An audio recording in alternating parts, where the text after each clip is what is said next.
Okay. Hey guys, what's up? Evil Zombie here. So today I want to share with you the Essentials kit. I want to tell you my thoughts on it, give you a bit of a review. There are a lot of things that come in this kit.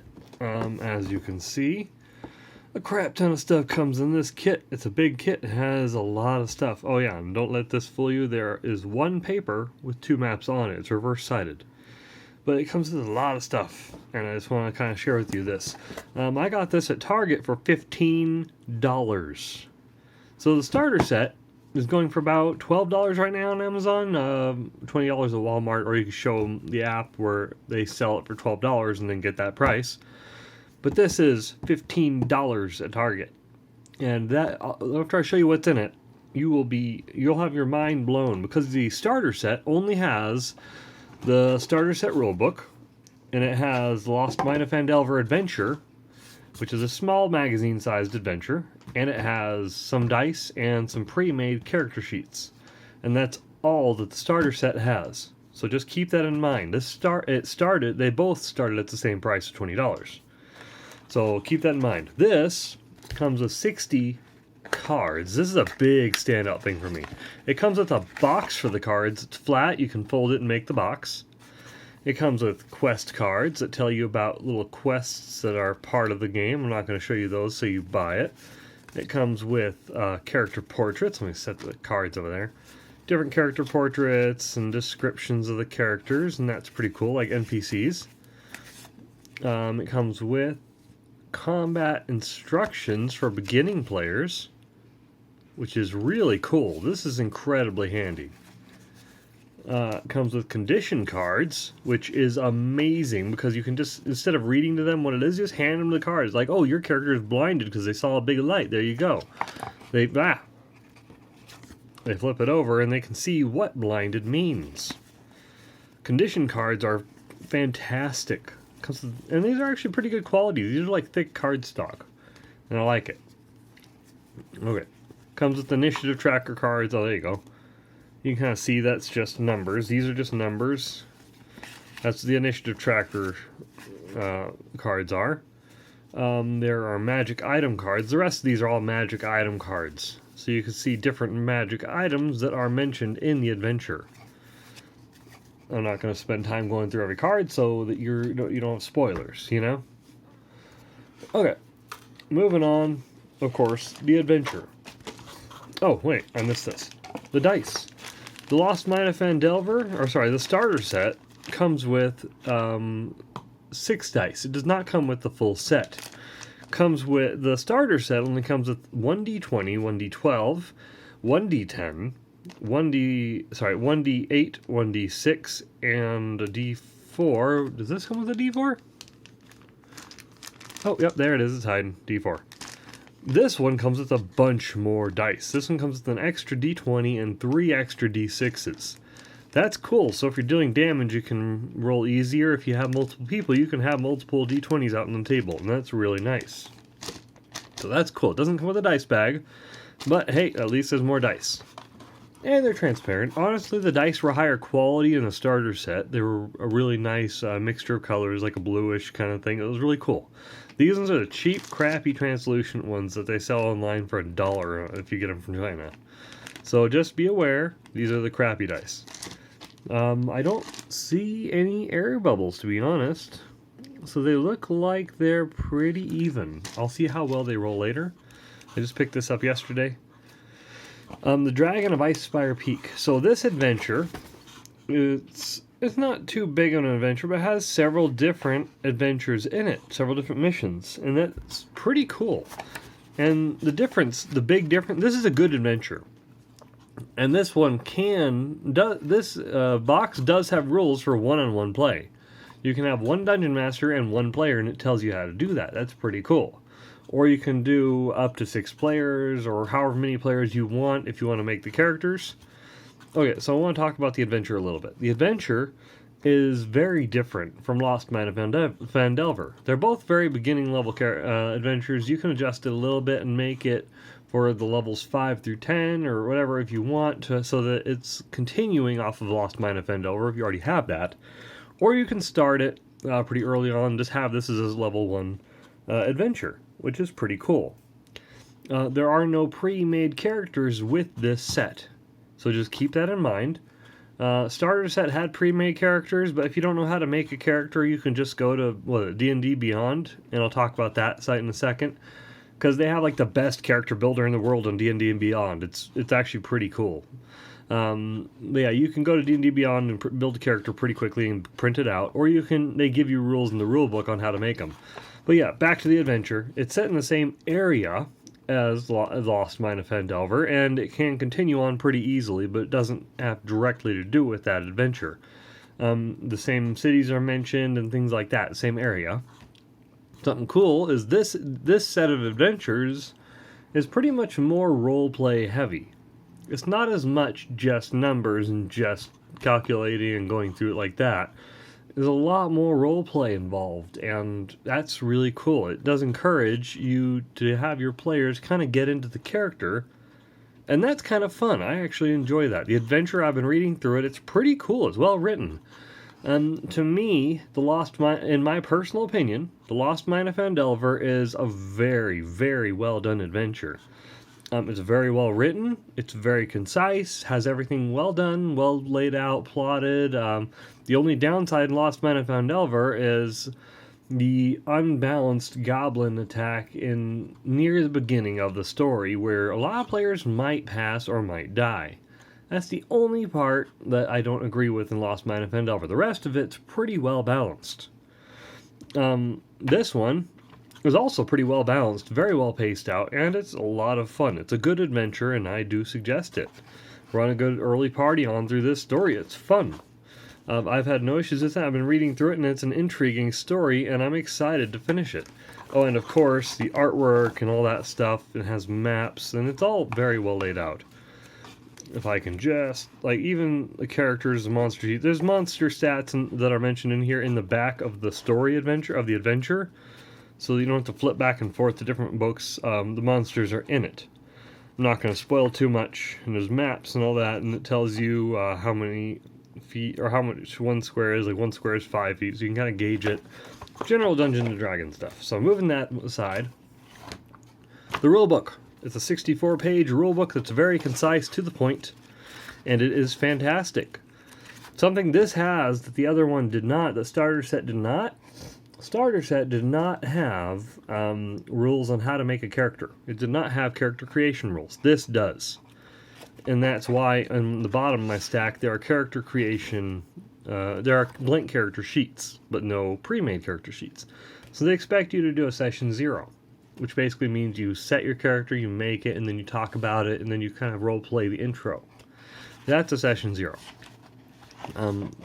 You kind of see what rules are mentioned in it, and it just kind of goes over all the basics, and it covers them very well, very quickly, and very concisely, in a very simple manner. Talks a little bit about different race traits, classes. It has good artwork, and it just goes over some of the basic rules, like down here, playing the game, like different actions you can do in combat, for example, like you can disengage so you don't get an opportunity attack. This is the shortest you will be able to get the best version of the short rulebook to have for kids or beginners. This is like the best rulebook you could have for beginners, honestly. This is a great, short, easy way to get people into the game without throwing a 300-page book at them. So I love the Essentials rulebook. It's very simple and it's easy to follow, and I do suggest this for new players because it has a lot of info. If they really want to delve deeper, get the player's handbook for $30, but this is a great thing to have in here for the $15 price point. This is amazing, this part. So, starter set, I already told you everything that was in it. Of course, did not have a DM screen. Let me turn this a little bit. So, a DM screen. First off, I want to show you the artwork. A DM screen is a Dungeon Master screen. Move my mouse. There. So, first, check out that sexy artwork. Look at all that magnificence. This looks fantastic. It's very cheap kind of paper. It's like a heavy-duty, it's like a cardstock. It's like the same material these are made of. It feels about the same as the cards. More or less, it's the same material, just bigger. But that's not too bad. It's for saving money, and I can understand that. You can get the full Dungeon Master screen for $12 if you really get into it, and it's a really nice Dungeon Master screen that'll have all the rules. This is fantastic for just a free little add-on, and it has everything. It tells you about different effects, like a cylinder, a sphere, cube, cone, line, what kinds of effects there are, actions in combat that they can take. There's a section on conditions, how to do difficulty class, costs of different kinds of things. There's so many different things. Sizes of creatures, so you know how to describe them properly. Different lighting effects. Cover is very important. Cover you will look at, because if they hide behind a tree, well, maybe they have half cover. If they only poke their head out, maybe they have 3/4 cover. If they're just hiding and being out of sight completely, total cover. Travel pace, how you can kind of gauge how fast they're going, all kinds of cool stuff. There are lots of cool little things in that, and that is very handy for the Dungeon Master that's still learning. This is good for beginner Dungeon Master, and it has all the basic rules listed in there so they know what to do. Moving on to another cool thing that was not in the starter set, a map. There was a map in this adventure, and I love it. So the map is sexy. It's basically the Sword Coast. And that's the first map. I won't really spoil it that much. The second map is Phandalin, the city of Phandalin, which is pretty close to the Icespire Peak. So the Sword Coast is the main area of the country that you'll be settled in. And then Phandalin is a very big, not really a big city, but it's the main town that you'll be centered in around the adventure.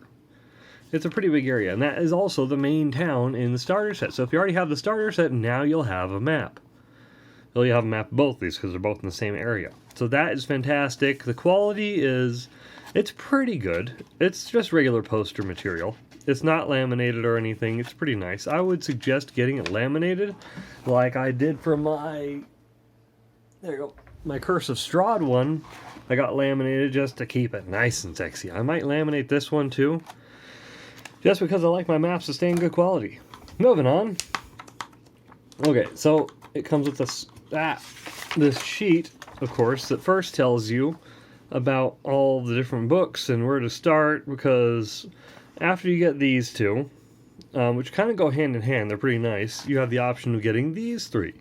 These two, the Player's Handbook and the Monster Manual, I would consider essential for Dungeon Masters. This one, Dungeon Master's Guide, it's more or less optional. If you really want to delve deeper, have more rules, have more options, know how to build your own world and stuff, that's what the Dungeon Master's Guide is for. This one has all the monsters, this one has all the rules. This one just has more extra rules, this one has just more rules on monsters.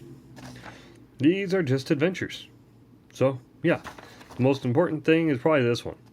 Anyways, on the other side, the reason this whole set is amazing is on the other side. Let me kind of block you from there.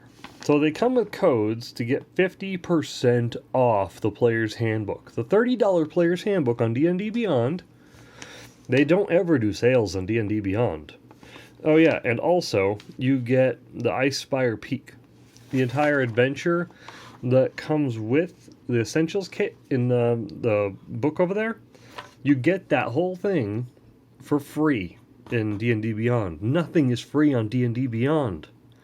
So you get that whole event. Even the starter set one didn't come free on D&D Beyond, but this one does. So you have that. It unlocks it with your code that you get, and you get to play it for free on you get like the book, the digital edition for free. And you can get the Player's Handbook, the $30 Player's Handbook that's never on sale, for $15. I just unlocked mine. That was fantastic. I think it's a good deal. So, because that's pretty good. I would never buy the Player's Handbook a second time for $30 because I own it. But $15, that's pretty tempting. And then you get a whole bunch. I can just get these out of there. I think it's like 6 or something. You get a bunch of these, of just blank player sheets, so you can make your characters. There are better versions. You can look online for form-fillable player sheets. For D&D, so that you can just type it in on Adobe and then you can print it out with all your typed in information so you don't have to write it. But these are very nice for just an in-person session. Be like, oh, I have sheets, we can do this. and the book has rules for how to do it. This is nice and basic. It has all the stuff. You can encourage your players to kind of draw what their player looks like and just kind of write down, let's see, there's treasure, additional features. Here's the character backstory. This is the character backstory. You can write where they're from, all that stuff. That's where you get that info. Anyways, that is everything that is in this kit. So you get a little rewind as I put it all back. I love the maps. I honestly do. I love the map. Boom. Let me adjust you. The DM screen is going to be used. I love this. You know, I made my own DM screen out of wood, but this is nice because it has all the rules on it in a sexy picture. This rule book, I love. It's well done. It's concise. It gets the point across. Oh yeah, big difference. Big difference. The binding. It's not the crappy, cheap magazine binding that easily falls apart that was in the starter set. Look at this. This is a nice binding that you would see in like a player's guide of a gaming magazine, of a gaming guide. You know, like a video game's player walkthrough or the game walkthrough. I'm pretty old. I don't know if they do that anymore. Like Prima strategy guides. Okay, but this is a nice binding. It seems sturdy because the player's handbook one will fall apart on you eventually. Even the other one, even the story has that same kind of binding. That's pretty nice, and that's going to last a good while. I'm happy about that. The other one, the starter set, has the crappy, cheap magazine binding, which, as you can probably tell, I'm a little bit against and I kind of hate. Okay. Cards fit back into there pretty nicely. No issues with that. Those fit in there. And then my box closes and fits back on my shelf. Anyways, guys, I do highly suggest this. Who do I suggest this for? Any and all beginners should get this set possibly first. I mean, it's hard to beat the starter set because the starter set is so good, but if you have $30 and you can afford to get both the starter set and the Essentials kit, do it, because you will have the best of both worlds. You'll have all this good stuff for beginners and The Lost Mine of Phandelver, which is a fantastic story to start players with. But my only hint for the Lost Mine of Phandelver, if you do that, is start them on level 2 so they don't die. Start your players on level 2 and just level them up to 3 when it says to level them up to 3. Just keep them at level 2. Just start them at level 2 on the adventure and they'll have a much better time, trust me. Anyways, guys, thanks for watching. I hope that was informative. I hope you learned a little bit. I just wanted to kind of give you my view on it, show you what's in the box, and why I'm so excited about it. I'm late to the party, but I finally got this. So go tell someone about this game. See you guys later. Bye.